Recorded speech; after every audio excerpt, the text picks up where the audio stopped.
राम बन के चले आना, चले आना।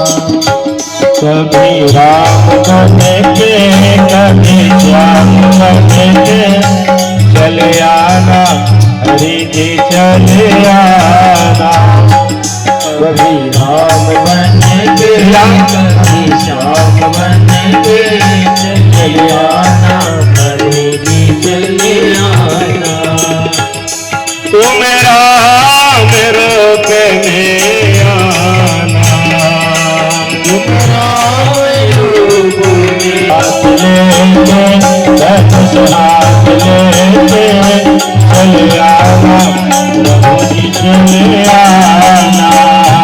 सीता साथ लेके बताइए ताली बजाते चले आना, प्रभु जी चले आना। चले आना, हरि जी चले आना। चले आना, हरि जी चले आना। कभी राम बन के कभी श्याम बन के चले आना, प्रभु जी चले आना। कभी राम बन के कभी श्याम बन के चले आना, प्रभु जी चले आना। द्वारिका नाथ की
अंतर नेत्रों से झांक करके देखा, अरे राम, ये तो मेरे इष्ट हैं श्री राम जी। तुलसीदास जी अभी इसी कलयुग में जब वृंदावन में कुछ दिन रह करके अपना भजन नियम कर रहे थे ज्ञान गुदड़ी में, तो तुलसीदास जी के यहाँ जो मंदिर में मूर्ति विराजित थी भगवान श्री राम, श्री राधा और श्री कृष्ण की, पर तुलसीदास जी के इष्ट है सीताराम।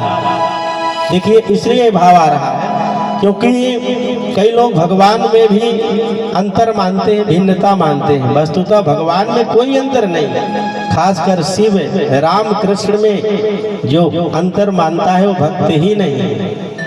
श्री राम कृष्ण और भगवान शिव ये एक ही है। जो सीता है वो राधा है, जो राधा है वो रुक्मणी है, जो रुक्मणी है वो दुर्गा है, जो दुर्गा है वो काली है। जैसे देवी एक है ऐसे देवता एक है।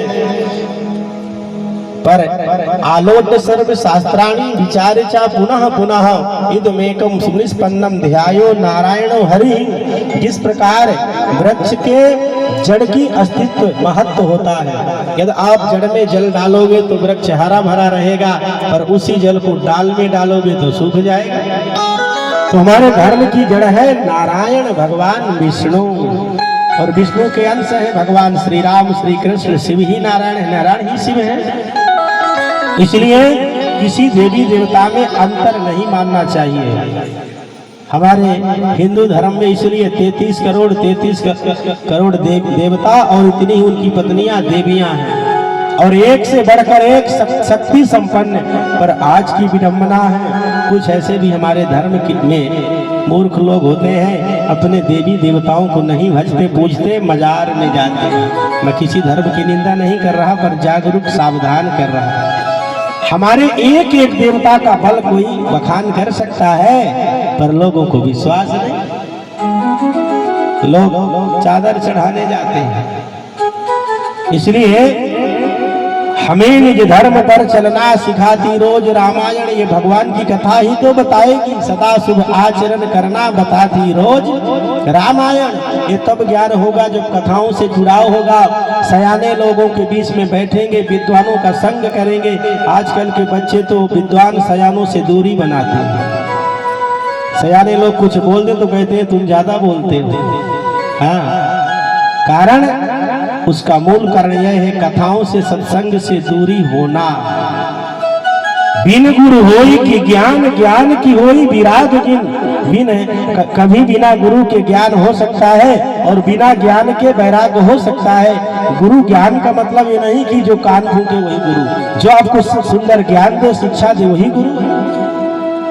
पहले के जब विद्यालय में गुरुजी पढ़ाने आते तो कितना विद्यार्थी भयभीत करते हैं। हम लोग को याद है जब अगर गांव में अचानक गुरुजी आ जाते तो छुप जाते, कहीं मारे ना।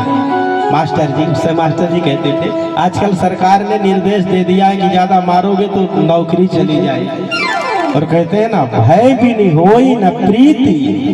भय होगा तो प्रेम होगा, और भय नहीं होगा तो भला प्रेम कैसे होगा। ये धर्म में थोड़ा बहुत भय होगा, मतलब यह भय है कि हम भगवान के भक्त हैं, भगवान हमारे हैं, तो उनका पूजन भजन ध्यान नहीं करेंगे तो भगवान नाराज होंगे। तो भगवान से जुड़ाव होगा, लगाव होगा, समर्पण होगा। क्योंकि भय बिन होई न प्रिय। तो भगवान दो नेत्रों से दिखते हैं, एक अंतर नेत्र, एक बहिर नेत्र। आज जब श्री गोविंद ने मुष्टिका जड़ा तो इन्होंने अंतर नेत्रों से भगवान को झांका।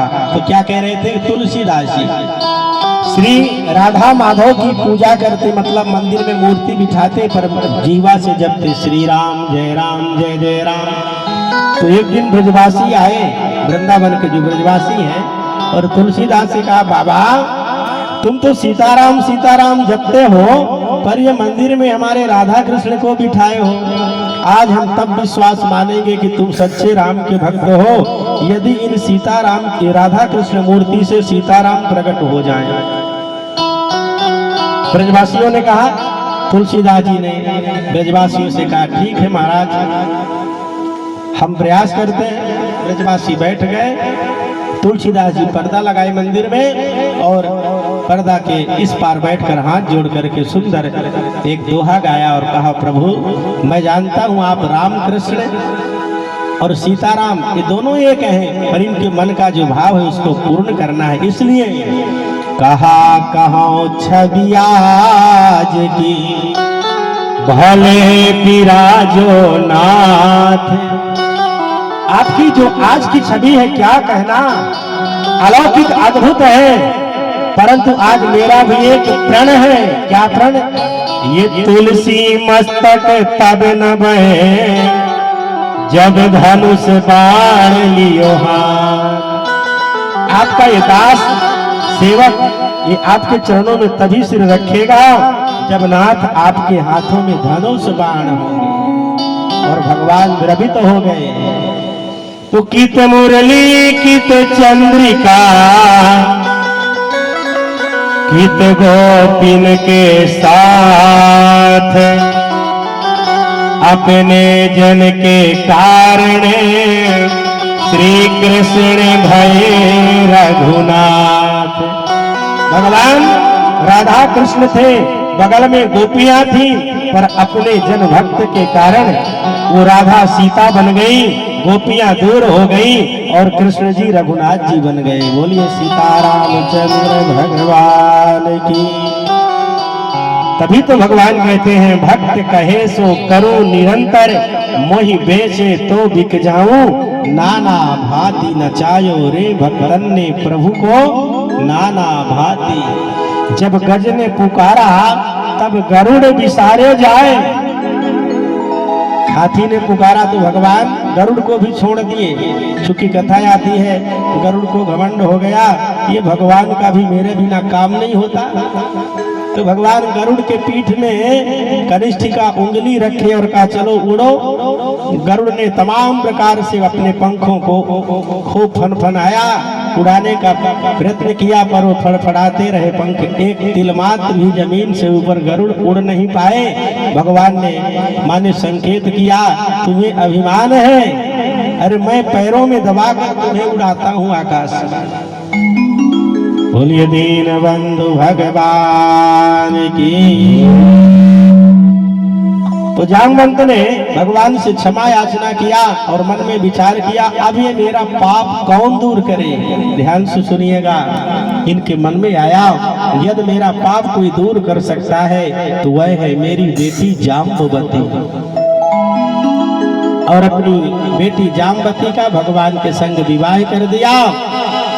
विवाह के बाद जो दान आदि की क्रिया होती है ये मणि को दान में दे दिया। इसलिए भगवान का जो दूसरा विवाह है जाम्बवती से हुआ। बोलिए जाम्बवती वल्लभ भगवान की। अब भगवान मणि को लेकर के राजा सत्यराजित के पास आए, सारा वृत्तांत बताया।